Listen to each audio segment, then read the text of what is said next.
ইনশাআল্লাহ। এরপরে এখন যে প্রচারণার কথা তো আমরা সেটা বলছি, এবং আচরণবিধির ব্যাপারে আমরা দৃষ্টি আকর্ষণ করেছি। একটি দলের পক্ষ থেকে ভিজিএফ কার্ড ইত্যাদি, কৃষি কার্ড ইত্যাদি বিতরণ করা হচ্ছে বিভিন্ন জায়গায়।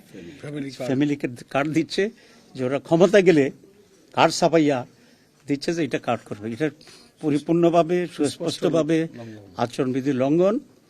আমরা এটা দৃষ্টি আকর্ষণ করেছি এবং ইলেকশন কমিশন আশ্বস্ত করেছেন যে ধরনের ঘটনা হলে তারা ব্যবস্থা গ্রহণ করবেন, এবং সেই জন্য আমরা অপেক্ষায় আছি। যদি না হয় তাহলে তো আরও ভিন্ন মাত্রায় আমরা ইলেকশন কমিশনের দৃষ্টি আকর্ষণ করব।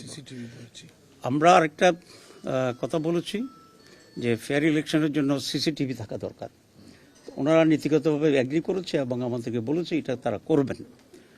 অ্যাটলিস্ট 90% জায়গায় করবেন, যেখানে কোস্টাল এরিয়া আছে বা যেখানে ইলেকট্রিসিটি সাপ্লাই নেই সেগুলো ছাড়া। তো আমরা ওনাদের কথায় আশ্বস্ত হতে চাচ্ছি যে সিসি ক্যামেরা ওনারা চালু করবেন, কারণ আমরা চাচ্ছি যে একটা ফেয়ার ইকুয়াল লেভেল ফিল্ডে একটা সুষ্ঠু নির্বাচন হোক। কারণ বাংলাদেশে আজকে যে সমস্যা, এই সমস্যার প্রধান কারণই হচ্ছে বিগত 56 বছরের একটা সুষ্ঠু নির্বাচনের অভাব।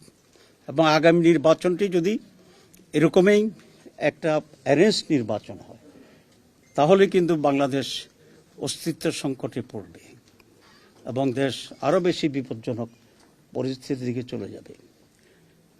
একটি দল এই করতে গিয়ে তো নির্বাসনে আছে, সুতরাং আরেকটা দল যদি করে তারও এক পর্যায়ে গিয়ে নির্বাসনে যাবে, তারপরে যদি আরও একটা দল করে পর্যায়ে তারাও নির্বাচন হচ্ছে, তো বাংলাদেশে তার কোনো রাজনৈতিক দল থাকবে না।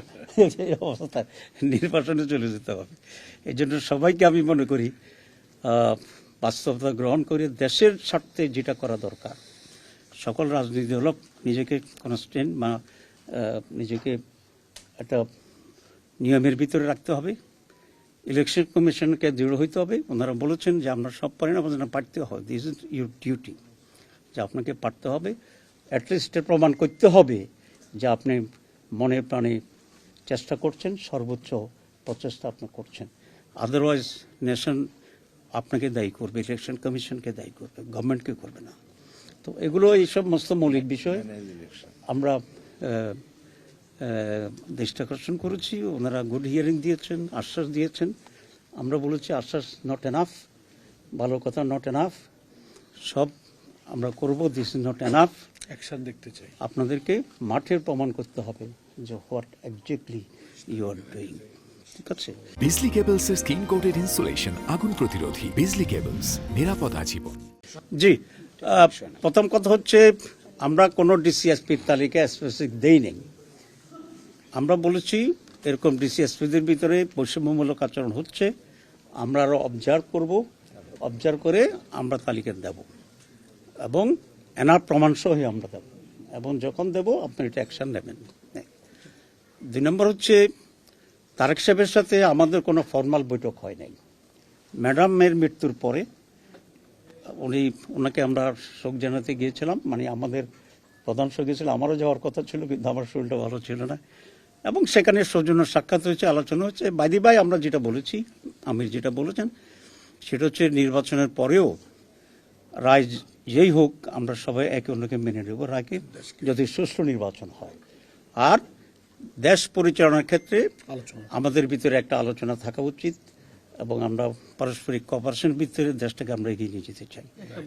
এতটুকু বলেছি না, আমি মনে করি যে হারে একেবারে খুব সিরিয়াস সুষ্ঠু হওয়া দরকার ছিল সেরকম নির্বাচন আসলে বাংলাদেশে হয়নি।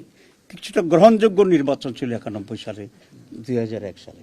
কারণ গ্রহণযোগ্যতার ইস্যুটা আর শতভাগ সুষ্ঠু হওয়ার ইস্যুটা একটু ডিফারেন্স থাকে, আমি সেটা মিন করতে চেয়েছি।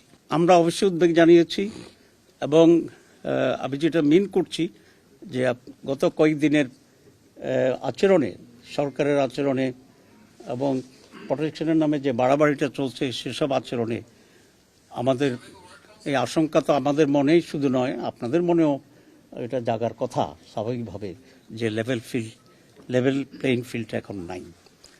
তো আমরা সেটাকেই মিন করতে চেয়েছি। আর আমি যেটা বলছি যে এই পরিণতিটা তো ঠিক না। আজকে ধরেন জামাত যদি এটা করে জবরদস্তি করে তাহলে তো আমরা ইতিহাস দেখছি যে টিকতে পারে নাই, কিছু সময়ের জন্য টিকছে। তো জামাতও তো আউট হয়ে যেতে হবে এদেশ থেকে। তো এরকম আউট হইতে হইতে তো আর রাজনীতি থাকবে না। আমি ওটাকেই একটু স্যাটার করে এ ভাষায় কথা বলেছি আর কি। আমরা তো আপিল তো দলীয়ভাবে হবে না, আপিল হবে যে যে কনস্টিটিউন্সি সেই এলাকার সংক্ষুব্ধ যারা তারা প্রার্থীরা করবে। এক্ষেত্রে আমাদের যাদের নমিনেশন বাতিল হয়েছে আমরা তো এটা করবই। আর যেখানে যেখানে অন্যদের ব্যাপারে আমাদের অভিযোগ আছে সেগুলো আমরা আপিল করব প্রপার ওয়েতে, নিয়ম অনুসারে, আরপিও মেনেই। না, 10টি আসন দেবো এটা করে ভুল তথ্য। জি, সেটা আমরা যখন চূড়ান্ত করব তখন আপনাদেরকে